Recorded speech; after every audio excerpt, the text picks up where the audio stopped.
Hey y'all, welcome back to Heidi's Road to Happiness. If it's your first time here, right on. Join the conversation. You know, the last time I was here, which last week, I was talking about the sun tanning to get alone time.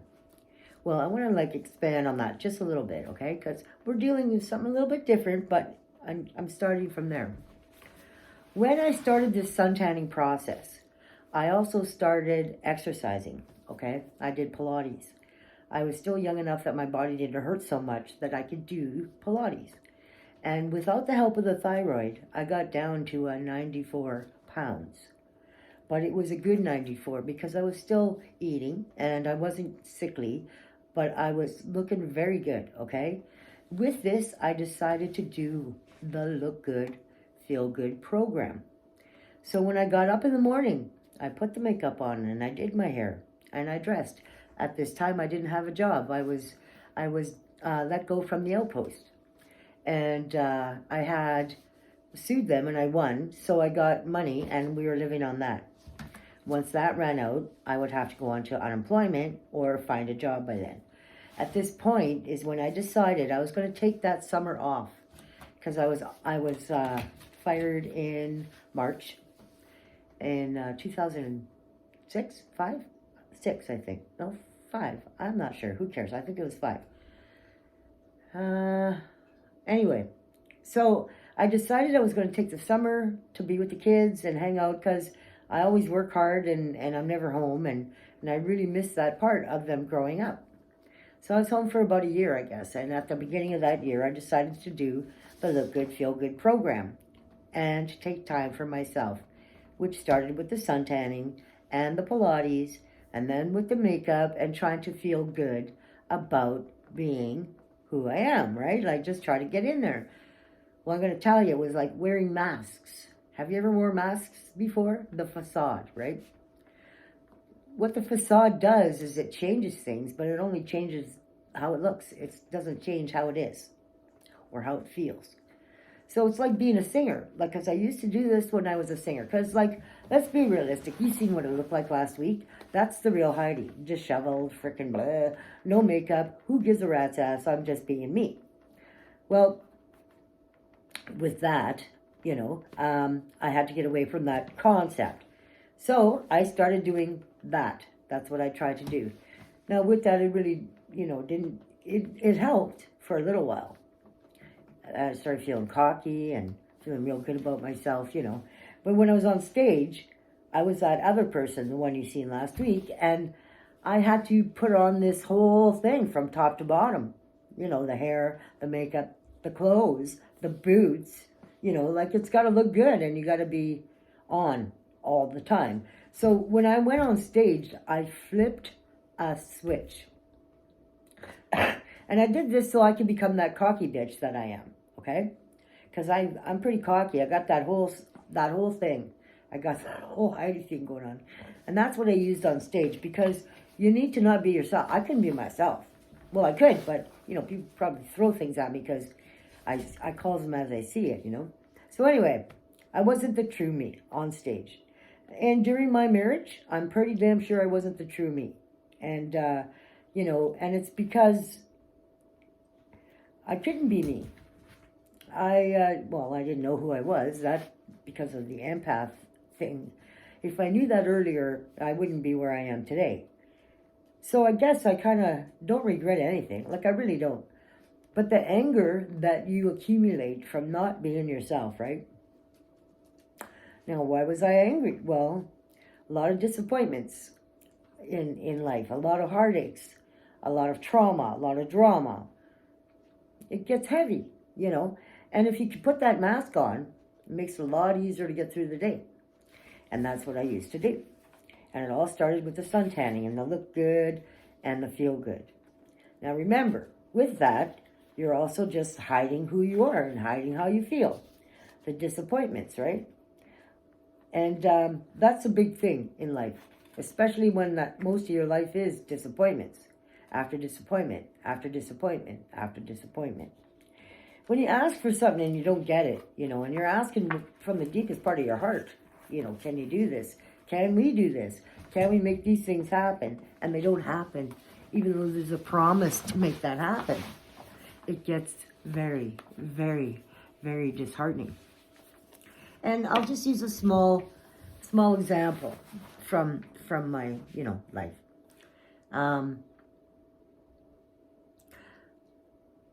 Going out was hard.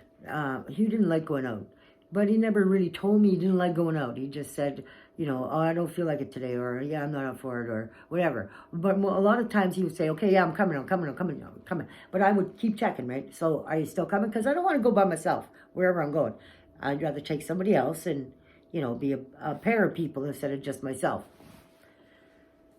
But, he would say, yeah, right up until the end, and then, yeah, I don't feel good, or, yeah, I'm not in the mood. So now I'm scrambling to find somebody to take with me. But it's like a disappointment, right? You said you were going to come, now you're not coming. Okay, well, it was all the time. So, you keep that mask on, because you're kind of expecting it, but you don't want it. You're kind of expecting it.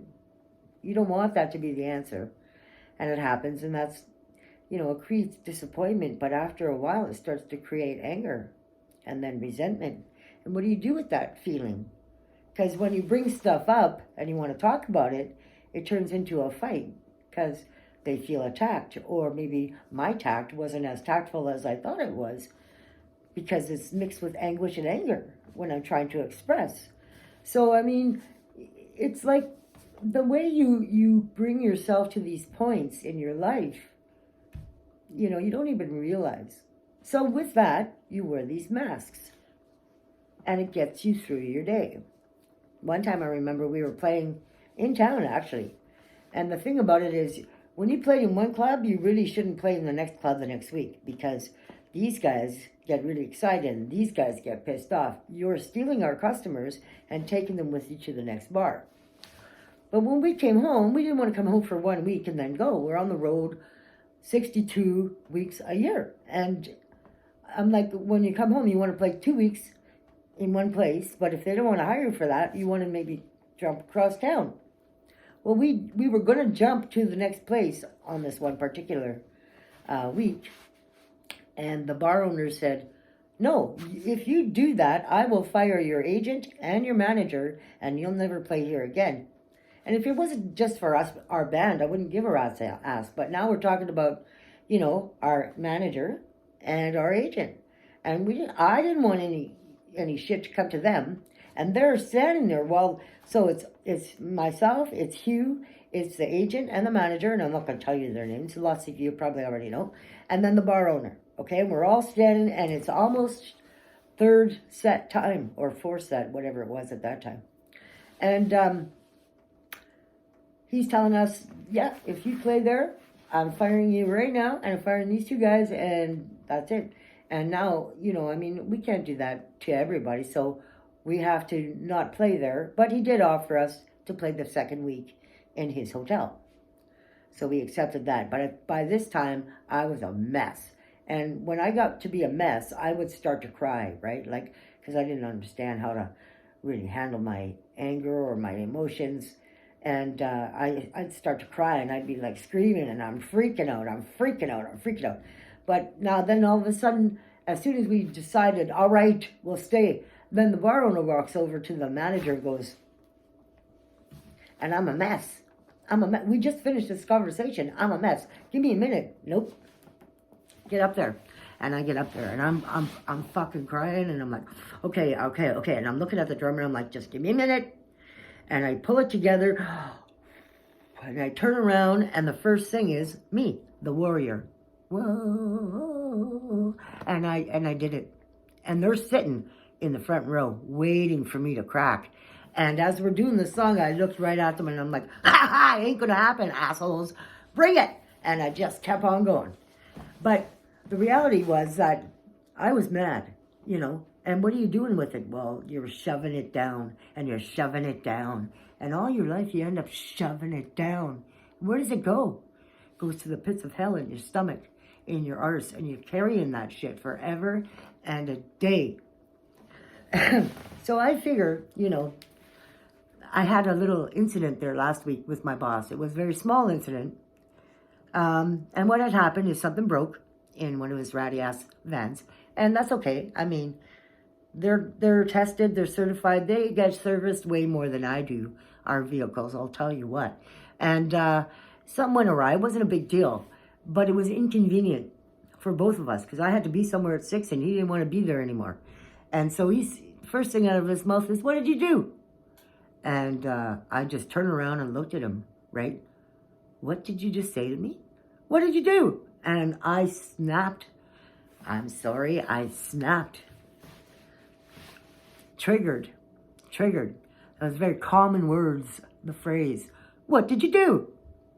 Anytime something happened. So it was like, I lost my shit.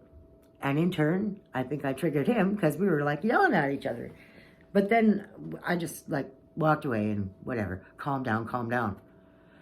But what do we do with all those years and years of shit? Oh, by the way, my boss did text me after. We made up. It's okay. We hugged it out. It's good. But the reality is that, it's still in there. Anger. Years and years and years of pent-up anger. And I'm not sure what to do about that. Now, we're all here on Heidi's Road to Happiness. And, I did tell you I was there. And I am happy. Trust me. I've come to the point in my life where I have no debt. I have no anguish. I know I got a job. I get fun here on YouTube with you guys. I got people who love me. I got a great family. Even get along with the ex. This is wonderful. Life can't be any better. But still inside me, I know that ugly bitch that I've learned to push down and to put masks on and to do all that stuff. She's still in there. That angry, bitter bitch. I know I can be very angry and I'm not a revenge kind of guy. But if you screw me over, it hurts for a long time. But I'm just saying, I'm still angry. So maybe you have a lot of anger, like I do, but we just mask it, push it down, put it into the safety deposit box. And, we got to deal with that. That's all I'm saying today. I don't got a lot. I've had a very enlightening weekend. And so I wanted to share the anger part because I gather I'm still angry. And I got to learn how to release that. Now, someone mentioned and suggested buying old used dishes and smash the fuck out of it. Go to the country and scream. I don't have much of a voice anymore, so I don't want to be doing that. I don't know what to do. Maybe I need to exercise again. Maybe I need to walk. I don't know what it is. But I'm going to work on that. I'll let you know how that's going. If you have any of these kinds of things, hey, why don't you give me a text and tell me, your story. Because I'd like to hear some. If you figured out how to get rid of your anger. And we could share that. That would be really, really good. I hope you've done a good deed this week. Happiness comes from within. Remember that. And you got to learn to love yourself. And I like myself. Look how good I look today compared to last week, eh?